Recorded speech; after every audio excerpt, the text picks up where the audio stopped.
Ceasefire in Peril. Iran again shuts Strait of Hormuz after Israel's deadliest attack on Lebanon. 24 hours of peace.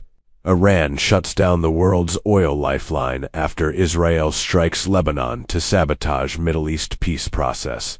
What if a carefully planned peace deal, supported by both the United States and Pakistan, collapsed in less than a day?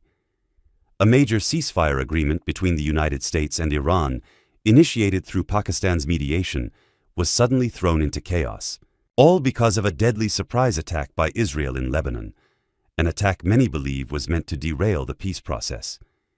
Iran's foreign minister, Abbas Araghchi, had already made this clear during negotiations. No actions should be taken against Lebanon. But that warning did not stop Israel. In fact, critics argue that Israel knew such an attack would disrupt the peace talks, and that may have been the goal all along. This has led to the shutdown of a key global oil route, the Strait of Hormuz, raising fears of a much larger conflict. Many believe this escalation is happening because Israel does not want peace at this moment and want to finish with Iran as soon as possible through American might. Right now, the world is asking one critical question. Is this the end of peace? Before it even truly began.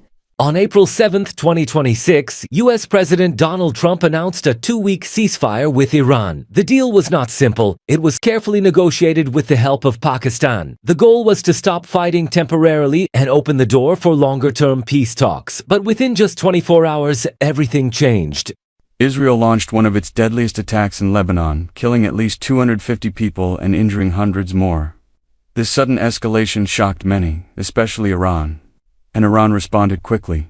It shut down the Strait of Hormuz again, one of the most important oil routes in the world.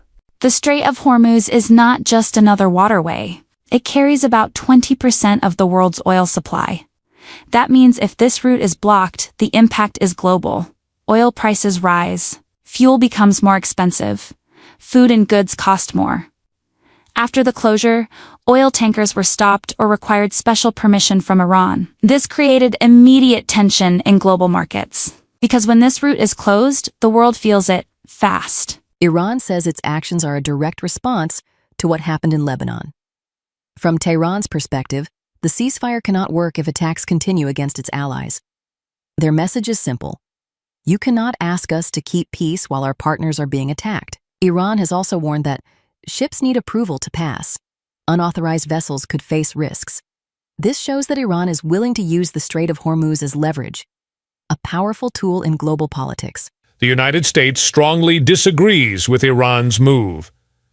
The White House called the closure unacceptable and demanded the route be reopened immediately for all international shipping. President Donald Trump and Vice President J.D. Vance made another key point. They say the ceasefire was never meant to include Israel's military actions in Lebanon. In other words, the U.S. sees the Lebanon strikes as separate. Iran sees them as part of the same conflict. This disagreement is now at the heart of the crisis.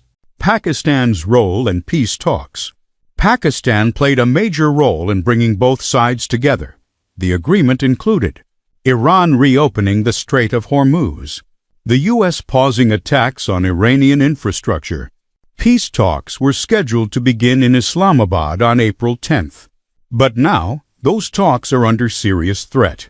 Lebanon has even reached out to Pakistan directly, asking for help to stop further attacks. The world praised Pakistan. Canada and several European leaders openly supported the ceasefire and commended Pakistan's efforts in bringing both sides to the table. Countries across the globe recognized Pakistan's initiative as a crucial step toward de-escalation, securing safe shipping routes, achieving long-term peace, because if this crisis spirals further, its impact will not remain limited to the Middle East. It will be felt across the entire world. Economic impact. This crisis is not just political, it's economic. When ships cannot pass through the strait, oil prices increase. Transport costs rise. Everyday goods become more expensive. Families across the world could soon feel the pressure. Higher fuel prices, more expensive groceries, increased cost of living. Some reports also suggest that trade in this region is shifting away from the US dollar, adding another layer of global economic tension. So what happens next? Right now everything hangs in the balance. Will the ceasefire survive? Will the Strait reopen? Will peace talks initiated by Pakistan move forward and get established?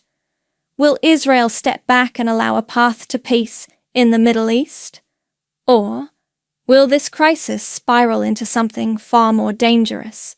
Diplomats are deeply concerned, because when a ceasefire collapses this quickly, rebuilding trust becomes even harder, and the road to peace grows longer and more uncertain. At this moment, the world is watching closely. A stable Strait of Hormuz means lower prices, safer trade, a chance for peace. But a closed Strait of Hormuz means economic shock, rising tensions, a possible return to full-scale conflict. The 2-week ceasefire was supposed to create hope. Instead, it has revealed just how fragile peace really is. And now, the clock is ticking. What do you think? Is this just a misunderstanding, or is the peace deal already broken? Will Israel ever stop attacking its neighboring countries? And will the United States choose to be part of the solution rather than part of the problem in the Middle East? Drop your thoughts below. Stay informed, stay safe. I'll see you in the next one. Subscribe to our channel, Maz Reporter. Thanks for watching. Peace.